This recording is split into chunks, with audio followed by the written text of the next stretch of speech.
අපි හැමදාම කන පෑන්කේක් එක වෙනුවට වෙනස්ම විදිහේ පෑන්කේක් එකක් හදාගන්න තමයි මම අද ඔයගොල්ලන්ට කියලා දෙන්න යන්නේ. ඇත්තටම මේක පෑන්කේක් එකක් කිව්වට පෑන්කේක් ගොඩක්. ඉතින් අපි බලමු මේක කොහොමද හදන්නේ කියලා. මම මේකේ ෆුල් රෙසිපි එක ඩිස්ක්‍රිප්ෂන් බොක්ස් එකේ දාලා තියෙනවා. ඒක අනිවාර්යෙන් බලන්න. මුලින්ම අපි භාජනයකට සීනි සහ මෙල්ට් කරගත්ත බටර් දාලා කලවම් කරගන්නවා. ඊට පස්සේ අපි මේකට බටර් මිල්ක් එකතු කරගන්න ඕනේ. බටර් මිල්ක් හදාගන්න හරිම ලේසි. මම ඩිස්ක්‍රිප්ෂන් බොක්ස් එකේ ඒකත් දාලා තියෙනවා. බටර් මිල්ක් හදාගන්න හැටි ඒකත් බලන්න.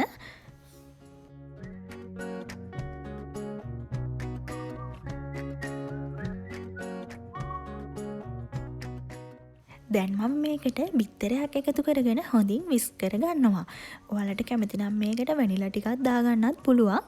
ඒක අනිවාර්ය දෙයක් නෙවෙයි.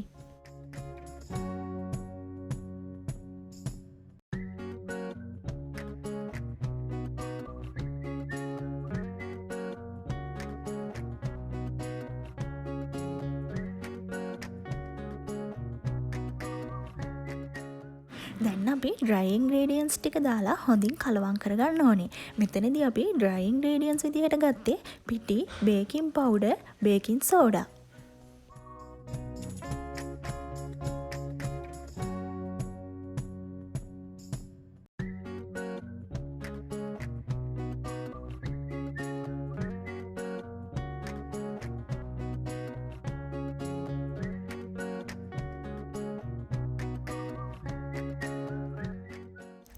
දැන් අපේ මිශ්‍රණය ලෑස්ති. මතක තියාගන්න ඕනේ මේ මිශ්‍රණය කැට නැති වෙනකන් හොඳින් කලවම් කරගන්න ඕනේ.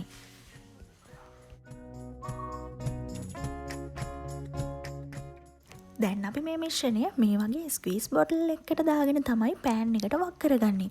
ඔයාලට මේකට පයිපින් බෑග් එකක් එහෙම නැත්නම් සිප්ලොක් බෑග් එකක් උනත් පාවිච්චි කරන්න පුළුවන්.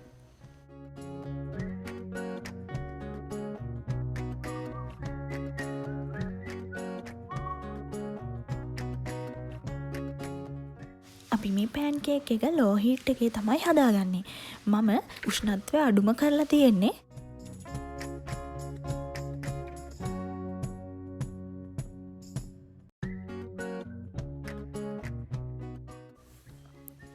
මම මුලින්ම පෑන් එකට බටර් ටිකක් දාගත්තා. දැන් අපි මේ විදිහට පොඩි රවුම් පයිප් කරගන්න ඕනේ. ගොඩක් එක ළඟින් දාගන්න එපා.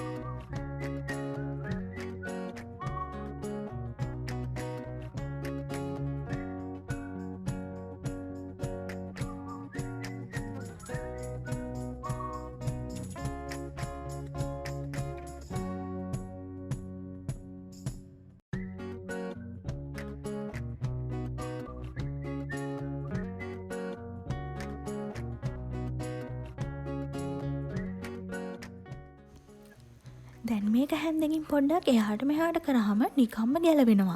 ඒ කියන්නේ අපිට මේක අනිත් පැත්ත හරව ගන්න පුළුවන්. මට මේකට ගියේ විනාඩි 3ක් වගේ කාලයක්.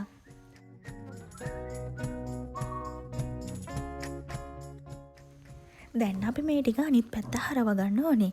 ඔයාලට මේකට මං වගේ බාබකියු ස්ටික් එකක් පාවිච්චි කරන්න පුළුවන්. මේ බලන්න මේ වගේ යටපැත්ත ගෝල්ඩන් පාට වෙනකන් තියාගන්න.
ඔන්න අපේ පෑන්කේක් ටික රෙඩි.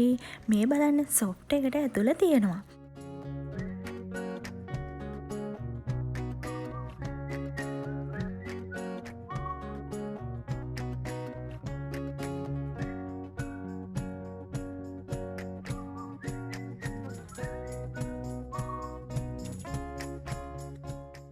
මේක මාපල් සිරප් එහෙම නැත්තම් මී පැණි වගේ දෙයක් එක්ක රස බලන්න පුළුවන්. බටර් කෑල්ලක් දාලා රස බලන්නත් අමතක කරන්න එපා.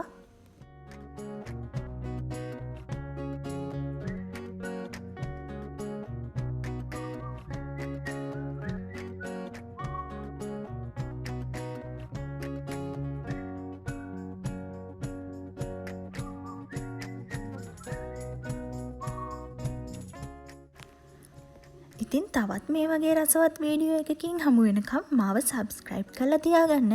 ඒ වගේම වීඩියෝ එකට ලයික්, කමෙන්ට් කරන්නත් අමතක කරන්න එපා.